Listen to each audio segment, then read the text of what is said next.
जिम्मेवारी बढ़ गई है और बहुत कुछ है जिसको निभाना होगा। बहुत सारी चीज़ों को बदलना होगा। पहले तो जनता का आशीर्वाद लेना होगा। जनता अगर अच्छे से आशीर्वाद देती है तो फिर इस जगह को बदलना होगा। ऐसी सहूलियतें लानी होगी जो हमने वादा किया है। पलायन रोकना होगा। नेतरहाट ऐसा स्कूल बनाना होगा। जो वृद्ध 60 साल से उम्र है उनसे बड़े हैं उनको 2000 रुपया हर महीने मिले, इसका वादा पूरा करना होगा। बहुत सारी बातें हैं और खास करके रघुनाथपुर के लिए जब भी मैं यहाँ आया हूँ, देखा हूँ, समझा हूँ, युवाओं में बड़ा ही जोश है। बड़े ही बेचारे, मतलब मुझे तो बहुत प्रेम आता है उन लोगों पे, लेकिन उनको जो सहूलियत चाहिए, पढ़ाई, शिक्षा और मार्गदर्शन खास करके, वो नहीं मिल रहा है। महिलाएं जो यहाँ पे गरीब हैं, लाचार कोई हैं, तकलीफ में हैं, उनको सहारा नहीं मिल रहा है। और हम लोग पता नहीं राजनीति के नाम पे क्या क्या कर रहे हैं। तो उस सबों को ठीक करना है। सर, आपका परिवार, जैसे आपके परिवार ने आपके गांव की तस्वीर बदली है, तो क्या रघुनाथपुर के लोग ये उम्मीद रखें कि जिस तरह से नरीनपुर का आप लोगों ने विकास किया है, अगर आपको जनता मौका देती है तो रघुनाथपुर विधानसभा भी उस तरह से विकसित होगा? बेशक। देखिए, आपको एक बात बताएंगे, खास करके यहाँ रघुनाथपुर में जो लोग आज तक, वैसे तो सब कोई गए होंगे, कुछ लोग जो छूटे हुए हैं, एक बार हमारा गांव नरेंद्रपुर देख के आए। कोई वहाँ पे राजनीति से विकास नहीं हुआ है, कोई वहाँ का आज तक राजनीति में नहीं रहा। फिर भी सिर्फ सिवान नहीं, बिहार के लेवल पे वो गांव पहले दूसरे पायदान पे आता होगा। तो जब इच्छा शक्ति होती है, विचार सही होता है, तो अपने आप सब कुछ होता है। वही करने का प्रयास भी है, कुछ मजबूती लाने का प्रयास है। हम तो चाहेंगे कि जैसे नरेंद्रपुर है, पूरा रघुनाथपुर का हर गांव वैसा हो जाए। आप अपनी लड़ाई किससे देख रहे हैं? मेरी कोई लड़ाई किसी से नहीं। यहाँ पे बड़े बड़े उम्मीदवार है जो है। अब बड़े हैं वो आप कह सकते हैं, मेरी लड़ाई कुछ नहीं है, किसी से लड़ाई नहीं है। मुझे ऐसा लगता है, मेरा अपना भाव ये है कि रघुनाथपुर की जनता एक तरह से मुझे बुलाई है, मैं आया हूँ। अब रघुनाथपुर की जनता तय करेगी क्या करना है, कैसे करना है। सर, एक कृति सिंह जिंदाबाद, जिंदाबाद, जिंदाबाद, जिंदाबाद, जिंदाबाद।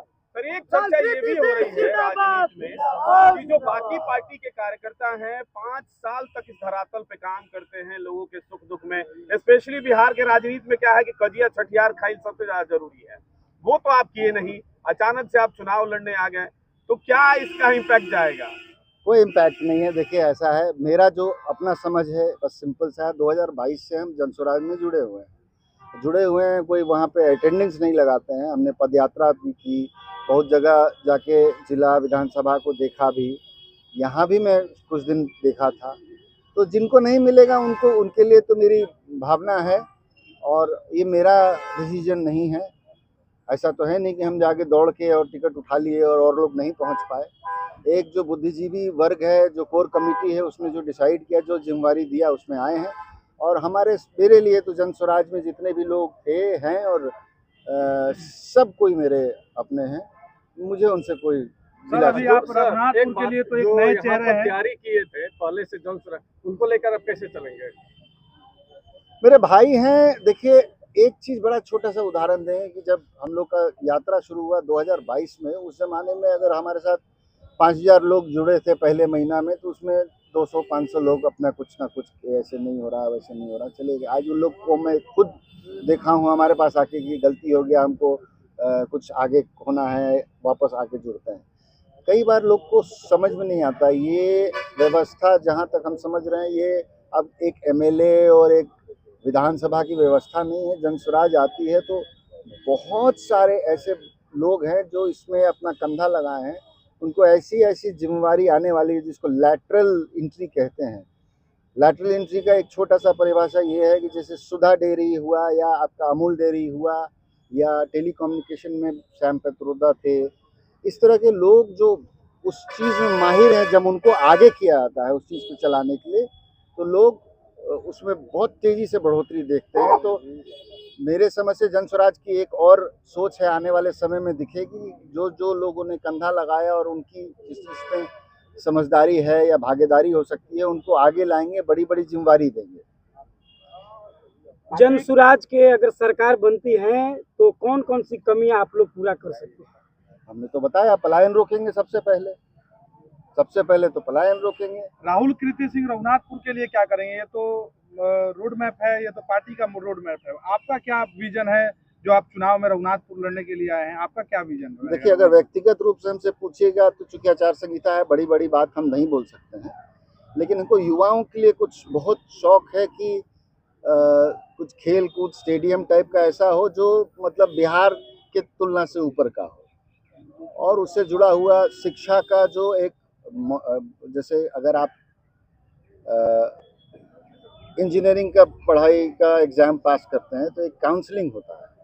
काउंसलिंग क्यों होता है? बच्चे को समझाया जा सकता है कि आपका ये मार्क्स है, इस जगह आप एडमिशन लीजिए, बेहतर होगा। हर युवा जो पढ़ के 12वीं पास करता है उसको एक काउंसलिंग की आवश्यकता होती है, और एक उस तरह का कोई आदमी आके या इस तरह का कोई मुहिम हम क्रिएट करें कि जिसको जो मानसिकता है उस हिसाब से वो जो जानकारी लेना चाहता है वो उसको दिया जा सके। और बहुत सारी चीज़ें हैं जो की जा सकती हैं, अनंत चीज़ है जो किया जा सकता है। रघुनाथपुर के जनता को क्या संदेश दीजिए? सबसे पहले तो यही बोलूँगा कि मैं आपके इस धरती का बेटा हूँ और बहुत शुद्ध विचार से चला हुआ पार्टी का प्रतिनिधित्व करने आया हूँ। विचार शुद्ध है। पहला मकसद यही है कि आप लोग सबको जो परेशान हैं उनकी परेशानियां हम कम कर सकें, और बोलने से नहीं, सही माने में कम कर सकें। जन सुराज जिंदाबाद, जिंदाबाद, जिंदाबाद, राहुल कृति सिंह जिंदाबाद, जिंदाबाद, जिंदाबाद, जन सुराज जिंदाबाद, जिंदाबाद, जिंदाबाद, राहुल कृति सिंह जिंदाबाद, जिंदाबाद, जिंदाबाद।